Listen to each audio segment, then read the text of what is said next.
In for a very dismal time of it for the next minute.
Wake up. This is no place to sleep. Come on, wake up. You'll freeze to death.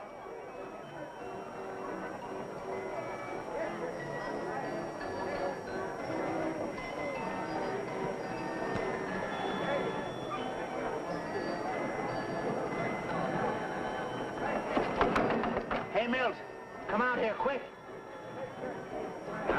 Oh, cheers, Steve. What's the matter? Some kid passed out. Another drunk? No, I think he's sick. Take a look.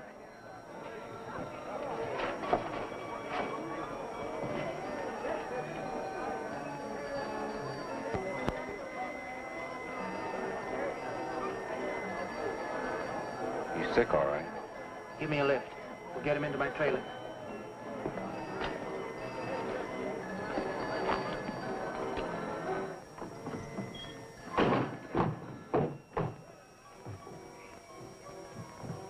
Right over there on the bed, Milt.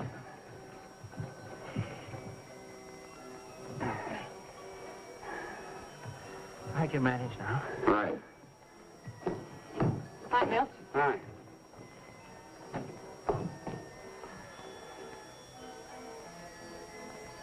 Who's that? I found him lying outside, passed out. He looks half-starved to me. Maybe you'd better heat him up some milk.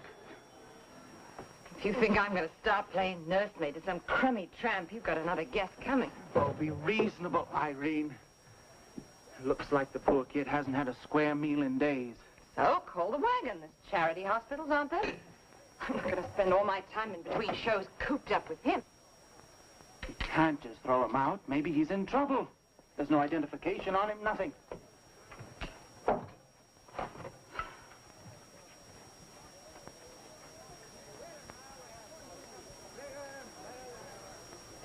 Well, he gives me the creeps.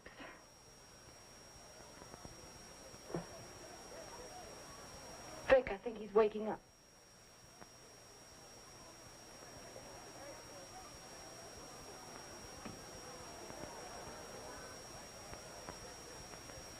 What happened?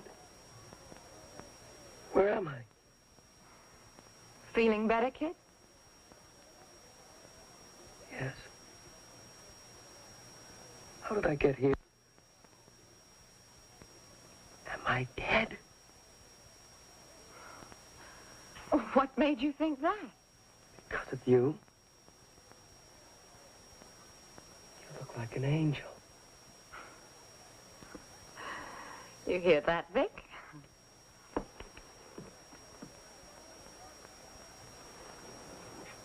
You look like the devil. Not me, chum. Victor Sedini's the name. I'm a magician. This is my wife, Irene. She helps me in my act. Act? What act? Well, don't worry about that now, kid. My name is Hugo. Hugo what? Just Hugo. That's all they ever called me at the home. What kind of home is that, Hugo? Oh, it's a big place. I shouldn't have told you. You see, I ran away. What I tell you, Vic? Trouble. Let him talk. What are you doing here in Toledo, Hugo? Oh, well, there was this man I met. And he lets me sell newspapers for him on the street. And at night, I sleep under the bridge. In this weather? Well, I haven't any money. The man took it. His name is Fred. I think he's a bad man. How come you got sick? Oh, I'm not sick. Not much you aren't. It's just that I'm so hungry. I haven't eaten in 2 days. 2 days? Irene, tell Milt to give you some hamburgers and see if he has some hot soup to take out. Okay. It's your party.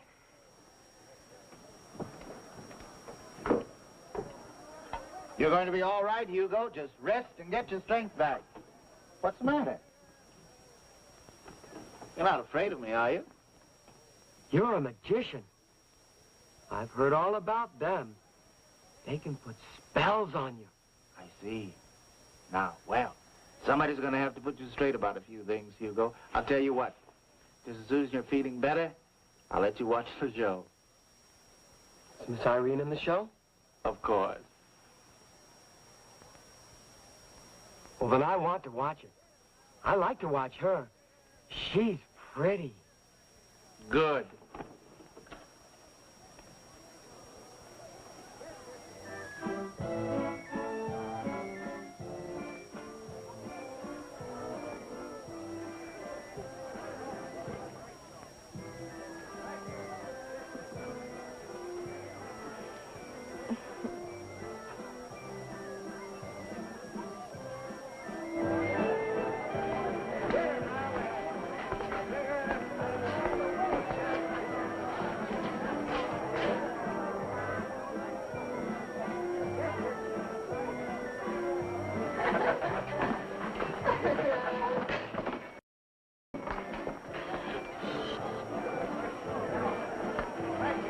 Hugo!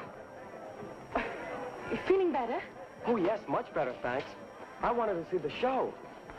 Oh, I'm not doing anything wrong, am I? Of course not. George, this is Hugo. Hugo, this is George Morris. He's a high wire artist. Oh, very happy to meet you. I like artists very much. This is the one I was telling you about. You know, Vic picked him up. Simple Simon. Oh, no, my name isn't Simon.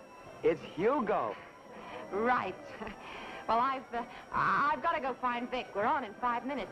I'll see you later. Don't forget what I told you. I won't. An angel. She looks just like an angel. What do you know about angels, Hugo? Oh, they told me about them at the home. About the devil, too. What does an angel like her have to do with the devil? Yeah, sometimes I wonder, too. Now, come on. Let's go watch the great Sadini. We're going to see the magic now. Yes, Hugo, we're going to see the magic.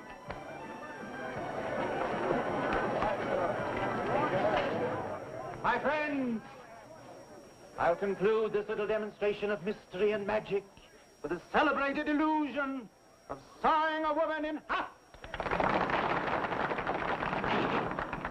I always save this little trick for the last, just in case it doesn't work. All right, if you're ready, please. Is he really going to do it? Just watch and see.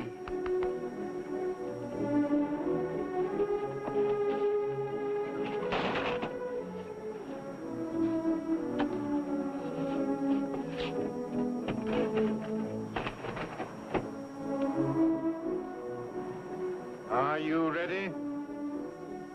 Yes. Ladies and gentlemen,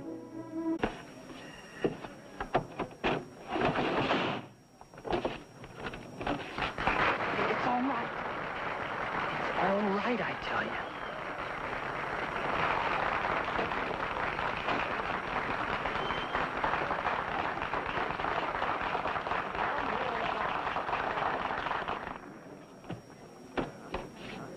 look, she's smiling.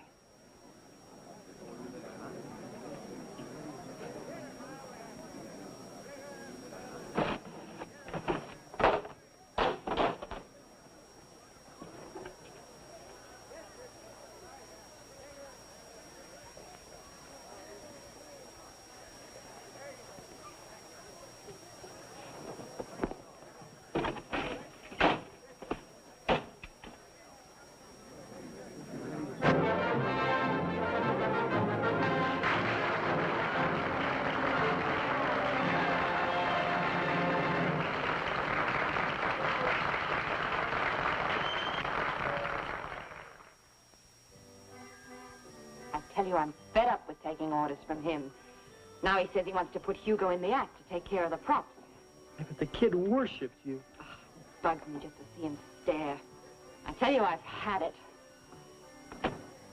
So why don't we blow out of here? Head for the coast, just the two of us. Talk sense, Georgie boy. I'm crazy about you, but that won't pay the rent. Anyway, Vic's a headliner. You're just another carny act. Girl has to think of the future. Vic, what's that phone he got? Just a couple of trunks full of props. Anybody can do a magic act, honey. Even I could have had a stake for the gimmicks. Like, you know all his routines. We could build our own act. How's that for an angle? What's the use? We haven't got a dime. And anyway, Vic would never let me go.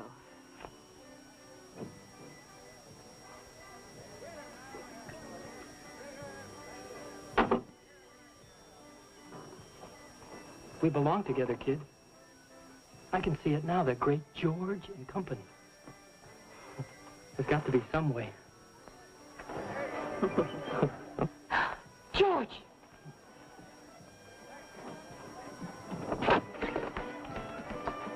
It's a big idea. Let me handle this. Hugo, I think it's time you and I had a little talk, huh?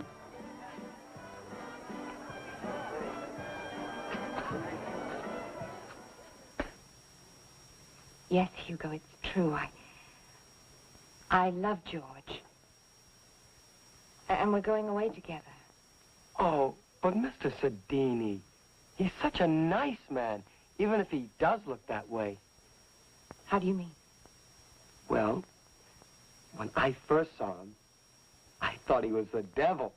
But now... You mean you thought he looked like the devil? Yes. You know, at the home, they wanted to send me away because I couldn't understand things. But I'm all right now. Oh, yes, you're fine. I know Sedini isn't the devil. He just does tricks. And you believed him? Yes. Oh, Hugo. I was the same way once. I trusted him. But now I'm his slave. I'll tell you a secret. Sedini is the devil. Oh, no. George said it's all tricks. It's the way he fools people. He makes them think they're tricks. Hugo, when I go out there on that stage and float, it really happens. And when he saws me in half, it's because he really wants to. Oh, Hugo, I'm so afraid of him. Oh, please help me. Please. No, please. Please, don't cry. Please.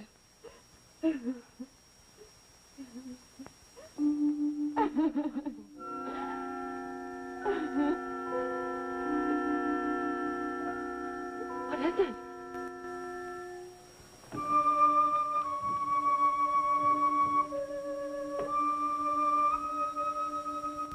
This is it. This is what does the magic. The wand? He waves it and the magic happens. That's his power. Do you think you could steal it? Steal it? Then you'd have his power.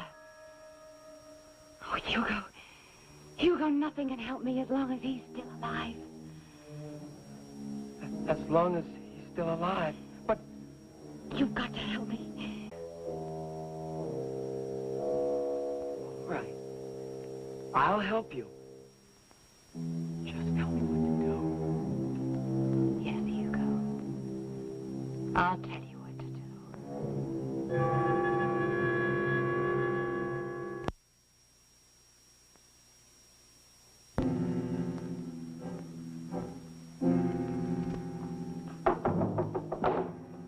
Irene, are you there?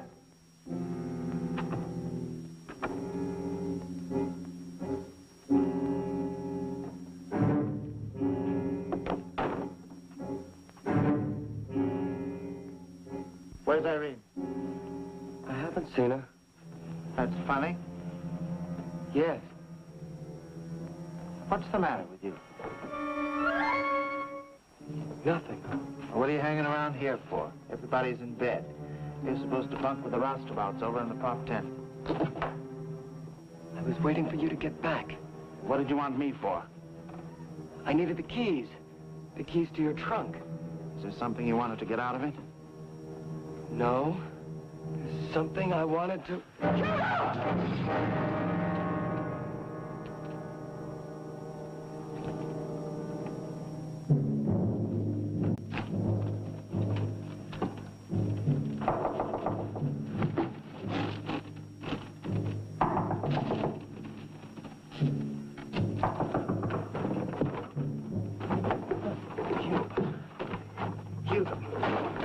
No, you don't.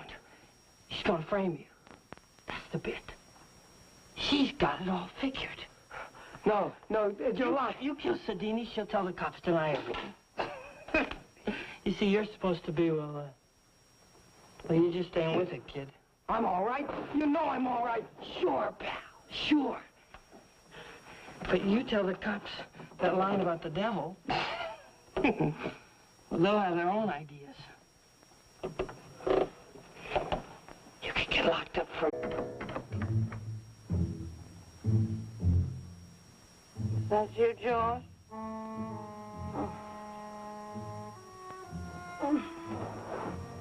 Where did you sneak off to?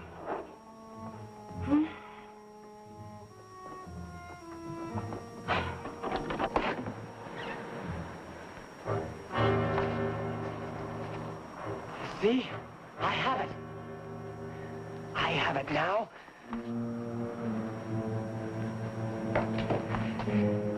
Never mind that thing.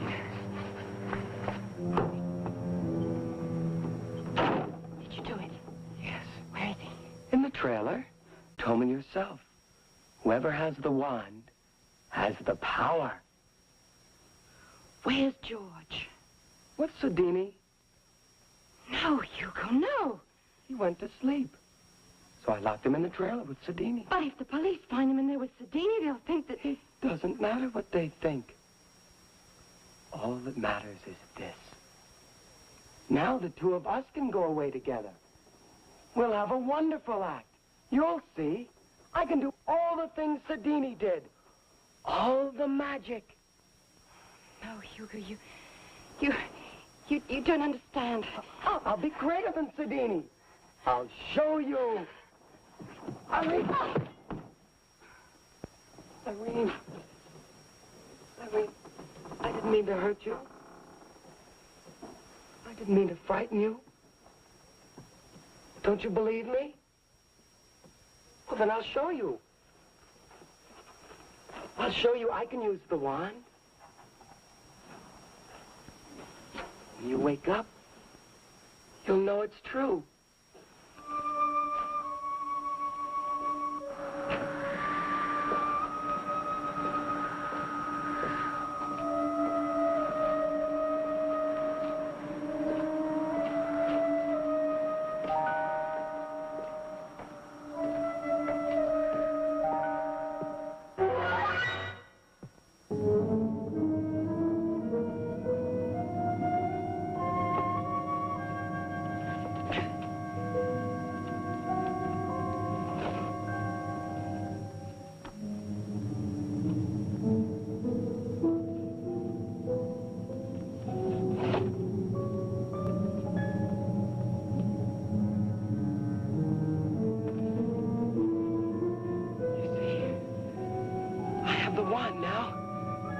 Don't be afraid.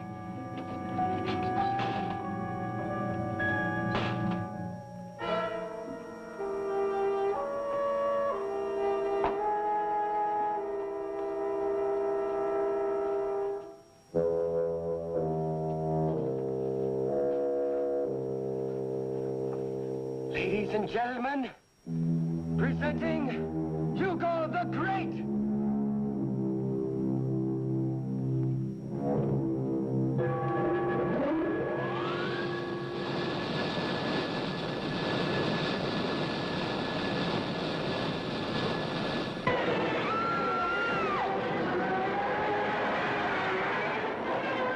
Smile, Irene.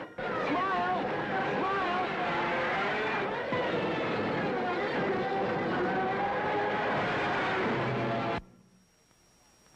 I don't know quite how to put this. However, I must tell you the truth. The saw worked excellently, but the wand didn't. Hugo was terribly upset, and Irene was beside herself. As for the police, they misunderstood the whole thing and arrested Hugo for murder. There's not much more to say, but I shall say it after the following commercial break.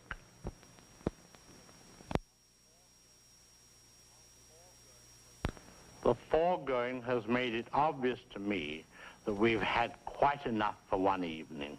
We shall save the rest until next week, when I shall reappear. Until then, good night.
Mr. Burns. Now then, what can I do for you? I stopped by to pick up my dividend statement. Ah, yes. Well, my secretary has your file. She'll be right back. Fine. Do you smoke cigars, Mr. Mooney? Yes, I do, yes. May I have one?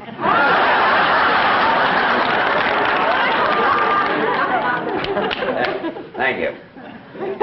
Jack Benny always pulls that on me. Very fun. Well, you know, some actors have to be on all the time. So I've heard. Oh, that could be very annoying. I could never be like that. I think it's unprofessional. I say once an actor walks off the stage, he should leave his work there and be like everybody else. Very commendable. I've learned to relax, like Irving Berlin said in that song many years ago. Lazy, I want to be lazy. I want to just lay in the sun with no work to be done. Yes, I remember that. Ooh, under that awning they call the sky. It was a very stretching and yawning, you let the world go drifting by. Yes, well, I want to peep in the deep tangled wildwood, counting sheep while I sleep, like a childhood, with a great big valise full of books to read while it's peaceful, while I'm killing time, being lazy now, Mr. Mooney.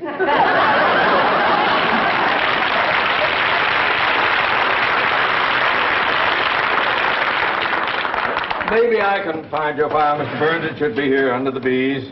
All right, Martin, Miller, Munson, Murph. Under the B's? Maybe we'd better wait for my secretary. I hope you don't mind waiting. Think nothing of it. Now that I'm not doing an act anymore, all I've got is time on my hands. You and Will, nothing but love in view. And if I fall, once and for all, I'll see my dreams come true. Moments to spare for someone you care for. Excuse me, Mr. Burns. Yes, oh, I was here, ma'am. What? Oh, yeah, because... Time on my hands, you and my... Mr. Mooney, don't be embarrassed. Nobody ever lets me finish a song. Would you care for another cigar? Oh, no. Go right on with your work. Yeah. I'll just sit here and look at the stock report. Oh, yes. I envy you, Mr. Burns. How's that? Well, being able to retire in the prime of your life, just sit back and to collect dividends. Well, that might be true about some people, but not about me. Huh? It kills me not to be doing an act. Well, why did you stop working? Well, I've always liked to work with women. I had a great act going with Carol Channing, and then she left me. She went into Hello, Dolly, and then I did an act with Dorothy Provine, and then she went into television, and Connie Stevens went into pictures. Well, why don't you find some other girl to work with you? Mr. Mooney, comedians are not that easy to find. Gotta find a girl with a kind of a pixie personality, eccentric, way out, a real kook. A girl like that is very, very hard to find. Here's the contract, Mr. Mooney. Well, it's about time you got here. I've been trying to find Mr. Burns' file. Oh, George Burns. How do you do? Oh, you've been a favorite of mine for years. Oh, thank you. Oh, I used to watch you all the time on radio. You watched me on radio? I mean, I used to listen to you on television. Listen to me on television? Yeah, that was the year my picture tube went out. You should have gone back to watching me on radio. Oh, you say the funniest thing. Mrs. Carmichael! Yes, sir. I've been trying to find Mr. Burns' file. It is not under the B's. Oh, I must have put it under the X's. Why would you put the B file under the X's? Well, that poor little file never has anything in it. Here. Well, where is it? Well, no, I don't know. Wait a minute. I bet I know what I did. You see, Mr. Burns, I always have trouble remembering names, so I took a course in word association. Now, Burns reminds me of fire. So you filed it under the F? No, fire reminds me of stove. So you put my file under the S's? No, stove reminds me of pot roast. It's your turn. You filed it under the P's? No, pot roast reminds me of noodles. Mrs. Carmichael, you're making me angry. Making me hungry. And noodles reminds me of my mother. It's your turn. Noodles remind you of your mother? Yeah, she made the best noodles, and I bet that's where I put your file. Under noodles? No, under gravy. Mrs. Carmichael, I don't know what I'm going to do with you. I know what I'm going to do with her. Start a whole new career. Mrs. Carmichael. Yes, sir. Have you ever thought about going on the stage? Oh, my life. How would you like to do an act with me? Oh, Mr. Burns, you can't be serious. I know it. That's why I want to get back on the stage. What do you say? Oh, well, that's very nice of you, Mr. Burns, but I couldn't do that. I couldn't quit my job here. Why not? Because it wouldn't be fair to you, Mr. Mooney. You need me. Good help is hard to find. Well, I'd be delighted to start looking. Now, Mrs. Carmichael, this is a great opportunity for you to make a lot of money. Yes, I know it does sound like a wonderful opportunity. Yeah. Oh, and you know, today, my horoscope said that my whole future was going to take a turn for the better. So did mine.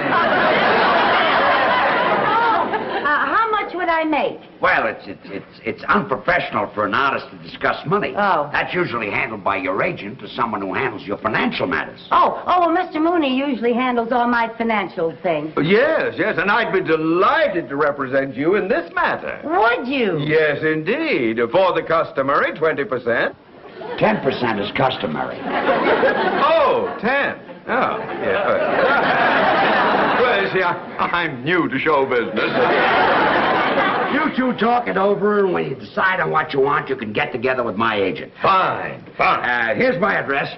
Be at my apartment tonight, and we can start rehearsing. Your apartment? Nice and quiet there, and nobody will bother us. Well, I hardly know you, Mr. Burns, and going to your apartment, you in show business and all. Mrs. Carmichael, you don't have to worry about a man like Mr. Burns. She does, too. I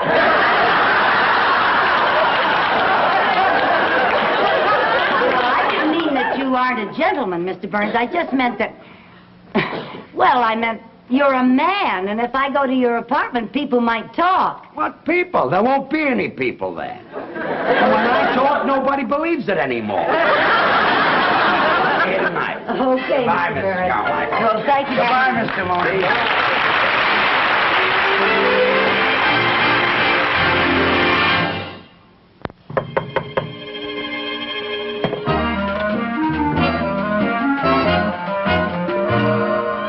Mr. Burns. Good evening. Come on in. Thank you.